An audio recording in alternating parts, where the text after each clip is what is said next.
As I've tried to piece together bits and pieces of my life in my diary, I often go back to a date of birth on a different animal or a date something happened, but I'm clearly writing from the future from that point. I just don't always log when that future was. This entry is dated April 16th, 1995, and is approximately the time that this would have happened. Cloudy the domestic cat. His date of birth was 1995. While I was discussing a house for sale, my daughter, who had come along for the ride, was looking out the car window. Jamie was 15 at the time and bored with the real estate negotiating. She noticed a mother cat carrying her kittens across the street. One at a time, the mother would carry her babies across and disappear into the woods.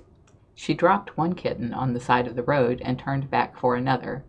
She kept carrying her brood across, ignoring the one she had dropped that was crying frantically for her. There were no cars on this forgotten lane, so Jamie just watched quietly, ready to move in if a car did come into sight.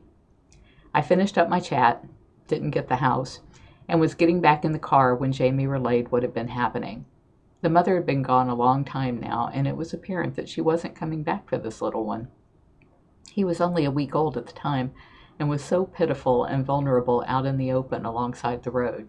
She didn't have to ask. She knew I wouldn't just leave him there, so she ran out and scooped him up.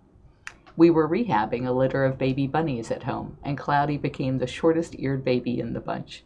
He grew up with a fondness for rabbits and adopted their instincts of going stiff as a board whenever anyone picked him up. While he prefers having all four on the floor, Cloudy does love to be petted.